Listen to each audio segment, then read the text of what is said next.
महानगर का प्रसिद्ध सनातन धर्म मंदिर में चुनाव 10 अगस्त को होंगे। सभी प्रत्याशी जनसंपर्क में जुटे।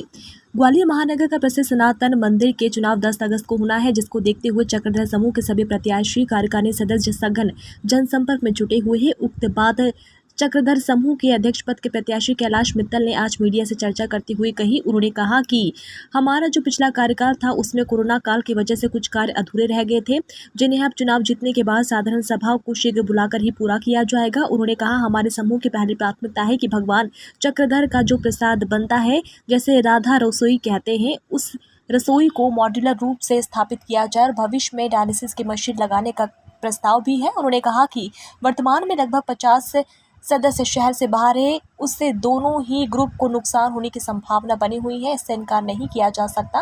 उन्होंने कहा कि हमारे सभी पदों पर प्रत्याशी और कार्यकारिणी सदस्य जीत के प्रति आश्वस्त है। कैलाश जी, चुनाव में केवल 36 सेंटेंसेस रह गए हैं जी।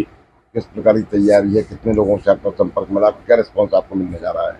जी देखिए, लगभग हमारा एक राउंड तो सबसे मिलने का हो गया, टेलीफोन पे भी बात हो गई। अब हम एक तो पैच वर्क लगा रहे हैं, ऐसा कुछ छूट गए बीच में, कुछ मिले नहीं, ऐसे लोगों से मिलने की कोशिश कर रहे हैं। और इसके अलावा कुछ ऐसा लगता है कि भाई तुमने प्रॉपरली रिस्पॉन्स नहीं दिया, तो ऐसे लोगों से भी कुछ दोबारा मिलने की कोशिश कर रहे हैं। जी, लगभग 50 सदस्य ऐसा माना जा रहा है कि बाहर है शहर से। जी ये सही कह रहे हैं आप। उसमें किसी न किसी ग्रुप को नुकसान होगा, चाहे आपका ग्रुप हो चाहे उनका ग्रुप हो। देखिए, जो भी स्थिति बनेगी दोनों के लिए बराबर ही रहेगी, ऐसा मेरा मानना है।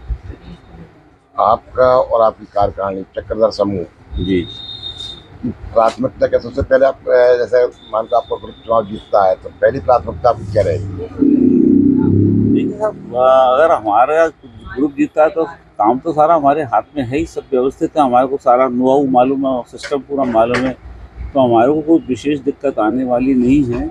और दूसरा, हमारी कोशिश ये रहेगी, सबसे पहले हम एक बहुत जल्दी साधारण सभा बुलाने की कोशिश करेंगे, जिससे लोगों की जो कुछ हम लोगों से अपेक्षा है उससे अवगत होने की कोशिश करेंगे, ताकि हम अपने आप को उनकी इच्छाओं के मुताबिक ढाल सकें। और भविष्य की रूपरेखा क्या है आपके सनातन मंदिर की? भविष्य की रूपरेखा जैसा कुछ बातें हमारे मन में ही रह गई, समय की कमी के कारण, कोरोना के कारण समय कम मिल पाया। उसमें 3-4 बातें मिल रही हैं। एक तो भगवान जी का जो भोजनशाला, जिसको हम राधा रसोई बोलते हैं, उसमें काफ़ी पुराने टाइप का किचन बना हुआ है, साफ स्वच्छ है, लेकिन थोड़ा आजकल थोड़ा हाईटेक होना चाहिए। तो उसके हिसाब से हम अपना मॉड्यूलर किचन बनाने की कोशिश करेंगे, ताकि खाना जल्दी सुचारू रूप से और शुद्ध और अधिक शुद्ध बन सके। दूसरा बात, एक हमारे मन में गौशाला बनाने की इच्छा है। और एक सबसे प्राइम इम्पोर्टेंट की चीज़ जो है, वो हम ये चाहते हैं कि डायलिसिस सेंटर खोलना चाहते हैं। इसके ऊपर एक पार्टी से हमारी बात भी हो चुकी है, काफ़ी हेल्पफुल है, हो सकता है वो तैयार हो जाए। करीब 6 मशीनों का लगाना चाहते हैं। और एक दूसरी बात ये है कि भगवान जी का मुख्य गर्भगृह का दरवाज़ा है, उसको हम चांदी के पत्थर से बनवाना चाहते हैं।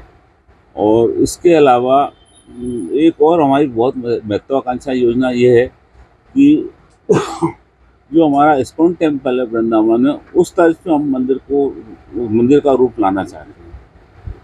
धन्यवाद।